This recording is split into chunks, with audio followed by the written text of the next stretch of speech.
கல்கிசையில் 19 வயது இளைஞன் ஒருவர் மீது நடத்தப்பட்ட துப்பாக்கிச் சூடு. துரத்தி அவரை சுட்ட அந்த காணொளிகள் வெளியாகிய அந்த துப்பாக்கிச் சூட்டு சம்பவம் 7 படுகொலை தொடரினுடைய ஒரு தொடர்ச்சியாக 8வது கொலையாக அது அரங்கேறியிருக்கிறது என்றால் நம்ப முடிகிறதா? இந்த படுகொலை தொடருக்கு என்ன காரணம்? படுகொலை தொடரொன்று கொழும்பில் குறுகிய கால பகுதிக்குள் கிட்டத்தட்ட 5 மாத கால இடைவெளிக்குள் இடம்பெற்றிருக்கின்றது. 8 கொலைகள் முடிவடைந்திருக்கின்றன. இந்த சம்பவத்திற்கு யார் காரணம்? என்ன முரண்பாடு காரணம்? எங்கிருந்து இந்த வலையமைப்புகள் இயக்கப்பட்டிருக்கின்றன? இது தொடர்பாகத்தான் இந்த காணொளி அமையப் போகின்றது.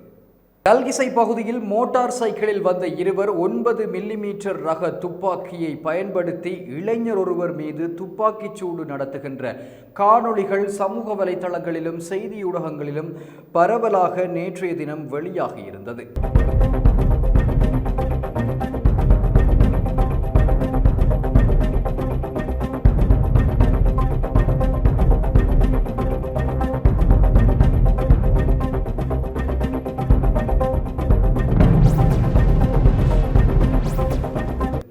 இந்த விடயம் தொடர்பாக முதல் கட்ட விசாரணைகளை போலீசார் மேற்கொண்டிருந்தார்கள். அந்த விசாரணையில் குறித்த இளைஞனின் தாய் முன்னெடுத்து வந்த போதைப்பொருள் வர்த்தகத்திற்கு எதிராக செயற்படுகின்ற மற்றுமொரு போதைப்பொருள் கும்பலால் இந்த துப்பாக்கிச் சூட்டு தாக்குதல் நடத்தப்பட்டிருப்பதாக தெரிய வந்திருக்கிறது.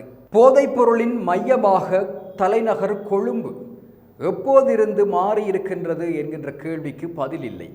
காலகாலமாக அங்கே இந்த போதைப்பொருள் கும்பல்களுக்கு இடையில் பாதாள உலக குழுவினர்களுக்கு இடையில் மோதல்கள் இடம்பெற்று வருவது வழக்கம். ஆனால் கடந்த சில ஆட்சி காலங்களில் இல்லாத அளவுக்கு தற்போதைய இந்த அரசாங்கத்தினுடைய ஆட்சி காலத்தில் இந்த துப்பாக்கிச் சூட்டு சம்பவங்கள் சடுதியாக அதிகரித்திருக்கின்றன. கிட்டத்தட்ட 5 அல்லது 4 மாத கால பகுதிகளுக்குள் 42 துப்பாக்கிச் சூட்டு சம்பவங்கள் பதிவாகி இருக்கின்றன. இதில் இந்த குழுக்கள், அதாவது நேற்றைய தினம் கல்கிசையில் இடம்பெற்ற இந்த சம்பவத்துடன் தொடர்புடைய இந்த 2 குழுக்கள் மாத்திரம் 8 கொலைகளோடு சம்பந்தப்பட்டிருக்கின்றன. படோவிட்ட என்கின்ற ஒரு இடம் இருக்கின்றது. அந்த படோவிட்ட பகுதியை மையமாக கொண்டு 2 பாதாள உலோக குழுக்கள் தங்களுடைய செயற்பாடுகளை முன்னெடுத்து வந்திருக்கின்றன. இந்த 2 பாதாள உலக குழுக்களுக்கு இடையிலான மோதலின் விளைவாகத்தான் நேற்றைய தினம் அந்த 19 வயது இளைஞன் நடுவீதியில் மக்களுக்கு மத்தியில், போக்குவரத்து செய்கின்ற வாகனங்களுக்கு மத்தியில் அவர் துணிகரமாக துப்பாக்கியால் சுட்டுக் கொல்லப்பட்டிருக்கின்றார். இந்த இளைஞர் ரிஸ்மி என்கின்ற பெயரால் அடையாளப்படுத்தப்படுகின்றார். படோவிட்ட கோஸ் என்கின்ற ஒருவரினுடைய மூத்த சகோதரியின் கணவரின் மைத்துனியின் மகன் என்று இவர் அடையாளம் காணப்பட்டிருக்கிறார். அவர் மீது போதைப்பொருள் குற்றச்சாட்டுக்கள் சுமத்தப்பட்டிருக்கின்றன. அத்தோடு அவர் மீது விசாரணைக்காக நீதிமன்றத்தில் முன்னிலையாகுவதற்கும் திட்டமிடப்பட்டிருந்ததாகவும் தெரிவிக்கப்படுகின்றது. இந்த மோதல் படோவிட்ட கோஸ் மல்லிக்கும் துபாயில் வசிக்கின்ற படோவிட்ட அசங்க என்கின்ற நபருக்கும் இடையிலான போதைப்பொருள் தொடர்பான மோதலின் விளைவாக அடையாளம் காணப்பட்டிருக்கின்றது. அவர்களுக்கு இடையிலான போதைப்பொருள் வர்த்தகம் தொடர்பிலான மோதலுக்கு இந்த இளைஞன் பலியாக இருக்கின்றார். அந்த போதைப்பொருள் வலையமைப்போடு இந்த இளைஞனும் சம்பந்தப்பட்டிருக்கின்றாரா என்பது தொடர்பிலான விசாரணைகள் முன்னெடுக்கப்பட்டிருக்கின்றன. ஆனால் அவர் மீது போதைப்பொருள் குற்றச்சாட்டுகள் இருந்ததாக போலீசார் தெரிவித்திருக்கின்றமை இங்கு சுட்டிக்காட்டத்தக்கது. இந்த மோதலின் விளைவாக இரு தரப்பினரினுடைய ஆதரவாளர்கள் மற்றும் குடும்ப உறுப்பினர்கள் தொடர்ச்சியாக கொல்லப்பட்டு வந்திருக்கின்ற கதையை தற்பொழுது போலீசார் வெளியிட்டிருக்கிறார்கள். இந்த பாதாள உலக குழுக்கள், இந்த 2 குழுக்களுக்கும் இடையிலான மோதலின் காரணமாக கடந்த காலங்களிலே 7 கொலைகள் இடம்பெற்றிருக்கின்றன. ரிஷ்மியினுடைய கொலையோடு 8 கொலைகள் இடம்பெற்றிருக்கின்றன. செப்டம்பர் 16ஆம் தேதி 2024, அதாவது கடந்த வருடத்தினுடைய இறுதி பகுதி, படோவிட்டவில் தரிடு சுவாரிஸ் என்கின்ற ஒருவர் கொலை செய்யப்பட்டார். இது முதலாவது கொலை சம்பவம். செப்டம்பர் 18, 2024 படோவிட்டவில் உள்ள அசங்க, அதாவது படோவிட்ட அசங்க என்று கூறப்படுகின்ற அந்த இன்னுமொரு பாதாள குழு பிரிவினுடைய ஆனந்தா என்கின்ற ஒருவரினுடைய கொலை. இது 2வது. செப்டம்பர் 20, 2024 தெஹிவளையில் அனுர கோஷ்டா என்பவருடைய கொலை. அவர் தெஹிவளை நகராட்சி மன்றத்தில் ஒரு சிற்றூழியராக இருந்தார். அவருடைய கொலை 3வது கொலை. 4வது கொலை கயாஷான் சதுரங்கவின் கொலை நவம்பர் 13ஆம் தேதி 2024ஆம் ஆண்டு இடம்பெற்றிருந்தது. 5வது கொலை கல்கிசையில் இதே போல இறுதியாக நடந்திருக்கின்ற கொலை போல கல்கிச வாதரப்பல சாலையில் இடம்பெற்ற 2 நபர்களினுடைய கொலை, இரட்டை கொலை. அது இந்த வருட ஆரம்பத்தில் ஜனவரி மாதம் 7ஆம் தேதி 2025ஆம் ஆண்டு இடம்பெற்றிருந்தது.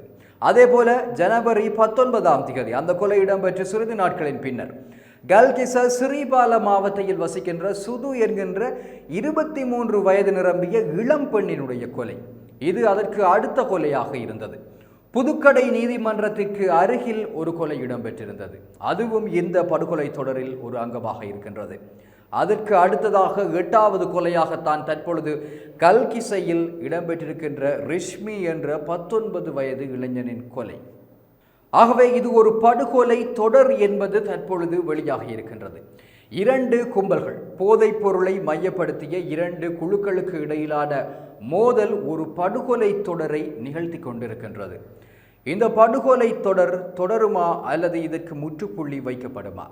ஏற்கனவே இந்த அரசாங்கம் பதவியேற்றதிலிருந்து அதிக அளவிலான துப்பாக்கிச் சூட்டு சம்பவங்கள் பதிவாகி இருக்கின்றன.